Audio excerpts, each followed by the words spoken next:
سلام و درود خدمت تمام شما حیزه. آرزو میکنم جور و صحتمند و سرحال باشین. دوستان عزیز، امروز آخرین روز ماه مبارک رمضان است و فردا هم انشالله اگه زندگی بوده عید هستن و ما بعد از افطاری تصمیم داشتیم که برنامه را ثبت بکنیم بلاکو. اما از دست دریا جان ببینین ساعت 1:21 شب شدن. هر کار کردیم که دریا بخوابه اما خواب نکردن دیگه. ما گفتی کلام تا ناگزیر شدیم که دریا جان هم در ساعت 1:30 شب در برنامه ما داشته باشیم. دریا سلام. سلام دیگه. ببینیم سمیرا به خاطر فردا میرفت و چی آمادگی گرفته رسه. بسیار خوشبوی آمده رسه، بوی خوب آمده رسه. به خاطر از اینکه اگه اشتباه نکنم شیرینی آماده میکنه. سمیرا سلام. سلام شهاب جان، خوب هستی؟ قربان سلامت باشی. باشه من این طرف برم لایتم برای چیز شما. خب یک سلام علیکم همراهی دوستا. بازو بگو چی آمادگی میکنی؟ سلام دوستان عزیز، خدا کنه که خوب و سلامت باشین هر کجایی که هستین. خدا کنه که ماه رمضان به خیر سپری کرده باشین. و چی آمادگی گرفته رسی؟ چی آمادگی گرفته هستم؟ بله. میخواین یکم شیرپیره تفته کنم با این هم یک نوع شیرینی مغزدار است. البته 3 نوع شیرینی میخوایم پخته کنم. این شربت شیرپیره است. این از شیرپیره است؟ بله. این شربت شیرپیره است که هنوز به قیام نرسیده و این هم یک نوع شیرینی مغزدار است. خب ببینیم بالاخره چی میشه. دریا جان متوجه باش دخترم نقلدی. خب جان باش عزیز. خب دوستای عزیز ببینیم که سمیرا جان چی آمادگی گرفتن و بالاخره چی آماده میکنه. شیرینی چی هست؟ شیرپیره گفتی؟ شیرپیره. یعنی میتونه از اون شیرپیره مزار آماده کنی یا نه؟ فکر نکنم که کل مزار شیرپیره جور کنه. در افغانستان جای دیگه هم شیرپیره میخوره. یعنی شهاب کلا پیله کرده به گفته ایرانیا، کلا چسبیده در شیرپیره مزار. فکر کنم که در افغانستان جاهای دیگه هم شیرپیره بسیار مزه‌دار تیار میکنه. قندوز خوب شیرپیره داره؟ قندوز هم خیلی خوب مزه‌دار شیرپیره داره. راستی؟ زندگی نکردیم. خب حالا امروز بالاخره شیرپیره قندوز آماده میکنی یا شیرپیره مزار؟ والا اگه اشتباه نکنم می شیرپیره ریمیکس است. خب شیرپیره هست که ساخت خود سمیرا جان هستن نکا دختر نازمه. یعنی امروز خدا شاهد است قدر دریا جان ما را چیز کرده، اذیت کرده. هر کار کردیم که بخواب و نخوابیده. آخر دیگه آوردیم اینجا شاندیم و مزاحمت هم میکنه برای مادرش. همون ناگزیر هستیم دیگه چیکار بکنیم. شوید است و گفتیم بیایم عرصیم و یک آمادگی بگیریم. اما ما در ظرف 4 ساله که در ایران هستیم. سمیرا اولین سال ماست نه؟ بله. اولین سال ماست که ما عید رمضان یا عید تجلیل میکنیم، به خاطر که در ایران کسی زیاد تجلیل نمیکنه.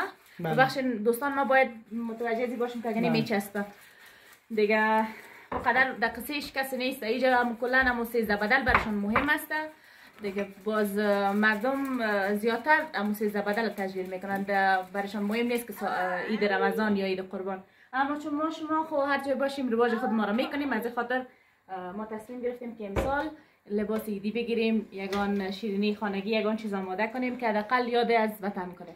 خب بالاخره مسافری است. اما بازم گفته سمیرا جان وقتی کمی لباس هم میگیری، آمادگی هم میگیری، میبینی عید میشه اما جای برای رفتن ناری. کجا بری؟ کس نیست، به اصطلاح قوم خیش اقارب نیست. همونجا فقط بازم خدا را شکر خانه پدر و مادر سمیرا جان هستن. پورم در پالوی ماست، فقط هم یک خانواده است از ما. خب بازم به هر صورت اما فقط دلخوشی دل خدا خوش میکنیم. دریا جان نفتی دخترم، فقط دل خدا خوش میکنیم. امشب خواستیم که از عید تجلیل بکنیم و در آخر برنامه متوجه باشین، منتظر باشین که باش که طرفین پاک سمیرا پسرش به خاطر از اینکه آمادگی میگیرن. در آخر برنامه حتما دستای ما رو خینم میکنیم یا نه؟ در آخر برنامه سمیرا خینه تر کرده، گفت دستای دانه خینه میکنیم، هم از من هم از خودش هم از دریا جان. دریا چی میگی دختر نازم جان؟ باش که بیارم دختر من جان چی میخوای؟ ها؟ یک سلام کن. سلام کن. بای بای کو بای بای کو بای بای کو بای بای کو بای بای کو بای بای کو. خب دوستای عزیز تا چند دقیقه دیگه منتظر می باشیم ببینیم سمیرا جان چی کار میکنه. میریم طرف دیگ سمیرا ببینیم که سمیرا در دیگش البته از اول من نگرفتم که ببینید موادش چی بوده که چی منداخته، اما به هر صورت بازم میریم میبینیم که به خاطر شیرپیره درست کردن و شیرینیای دیگه که درست میکنن نمیفهم یک نوع است یا دو نوع است، بالاخره چی کارایی میکنن. سمیرا پیچه دیکو پیچه. خب یک وقت در پاکستان نمی پیچه دیکو یک تریل شده بود، یک تفلک چیز کرده بود پشت سرش، به خیلم کدام مرغ میخواست بزنیش، نمیفهم چرا یک قنداستان بود در تیک تاک دیگه میگفته که پیچه دیکو پیچه دیگه حالی هم پیچه دیکوش مانده، وایرال شده بود واقعا، بسیار وایرال شده سر زبانا بود. خب به هر صورت میریم میبینیم که سمیرا چی کارا میکنه.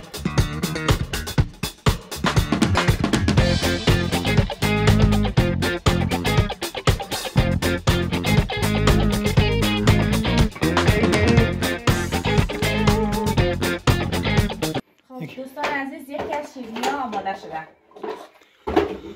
این شیرینی که است یک شیرینی سنتی ایرانی است به نام اینا مسقل میگن. چی؟ مسقل. مسقل؟ از ژله، از آرد نشایسته، عرق گلاب، پودر هل، چهارمغز پودر شده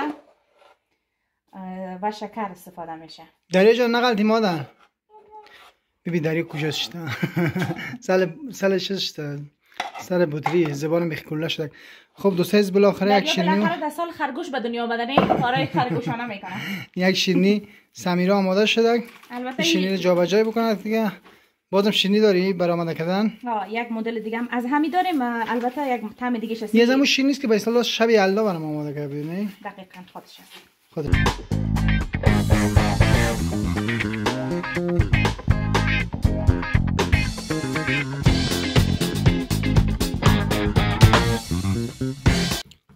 دخترم کلا جای بگن زده.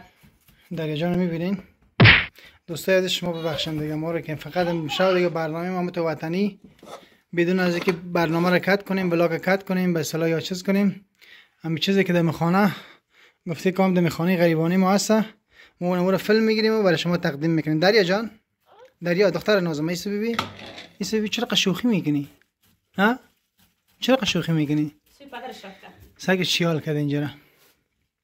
خب دوستای عزیز رو میبریم داخل یخچال میمونیم تا که او داخل یخچال میمونیم سمیرا جان ببینیم که همراه شیرپیره چیکار میکنه. شما ما رو بینده باشین و همچنان فراموش نکنین باش که چری من نیست چری تو باشه. سمیرا طرف سعی که ما باید گپ بزنم چری تو باشه یا خود بگو از دوستا بگو که خواهش بگو که چنل ما چیکار کنه. خب ما همیشه گفتیم شهاب سر پسندش خندی میکنه میگه چقدر خوب میگی. دوستا دوباره میگم از فرصت استفاده کنین، چینل ما رو سابسکرایب کنین، لایک کنین، کامنت های خوب بدین، ویدیو رو شیر کنین تا بیننده های بیشتر جلب کنن اگر مورد پسند شما از باشه. دوستای شما هم تا آخر برنامه با ما همراه باشید. ما ببریم این داخل یخچال میمونیم و ببینیم که بعد از این شیرپیره چیکار میشه.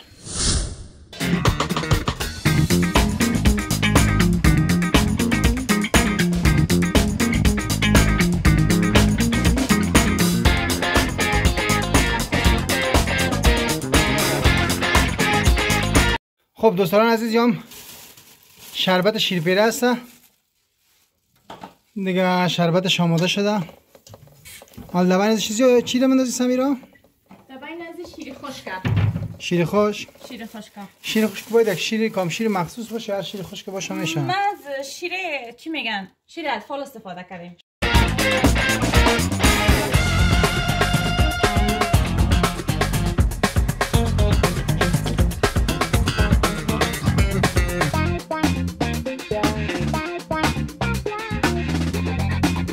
دوستای عزیز دوربین در دادم به خاطر از اینکه من گفتم باش که ما چهره مبارک ما در روی صحنه باشه دیگه. سمیرا جان این هم میزنم تا که هم بخوره. خوب صحیح میخوای سمیرا بعد دوربین بگی من هم بدمش به خاطر از اینکه شیر خشکش کم شده اما خوشبختانه ما اضافه‌ای خریدیم. شیر خشک زیاد گرفتیم اصلا. بیا میخوای دوربین بگی من هم چیز کنم هم بزنم هم میزنه چی میگی؟ میکس. میکسش کنم. بیا دوربین تو بگی.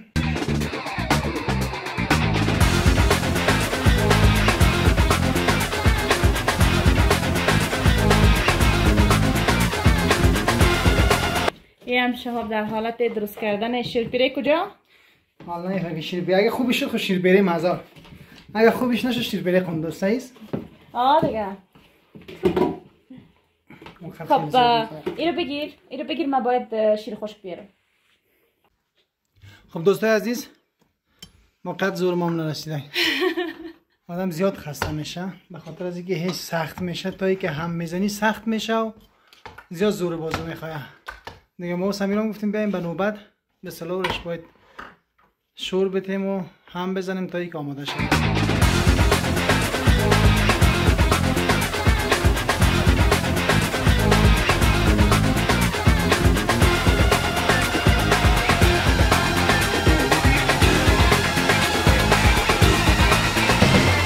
آماده شده دوستای عزیز. تا اینکه آماده شده تا اینکه سمیرا جان اینو میگیره داخل قالب یا داخل همون پدموس به اصطلاح مندازه.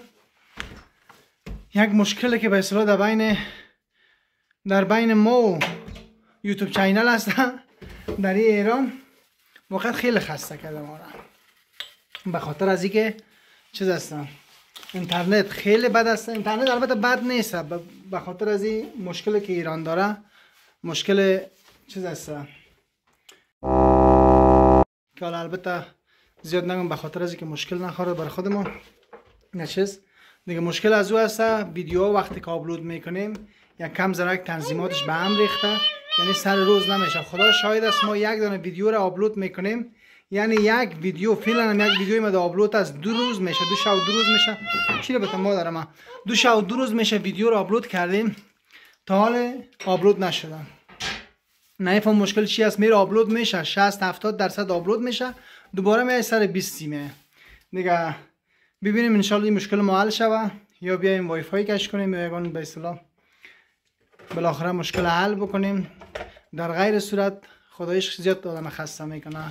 همین بلاگ گرفتن و برنامه ساختن ادیت کردن همه چیز میگیری به اصطلاح زحمت میکشی نمیتونید سر وقت. مثلا این برنامه ما را که ما میخوایم در مثلا فردا عید است و باید فردا حتما آپلود بکنیم نمیشه، مشکل میخوره و شاید پس فردا شوه یا بالاخره یک ویدیو نهایت 3 ساعت یا 2 ساعت یک ویدیو باید آپلود شوه.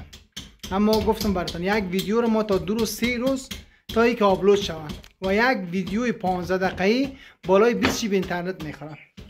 خب به هر صورت ان شاء الله این مشکل ما حل میشه دیگه. ببینیم که سمیرا جان چی کردن. خدا سخیست که این مشکل حل شود. شاید از شکایت های خودش براتون گفته.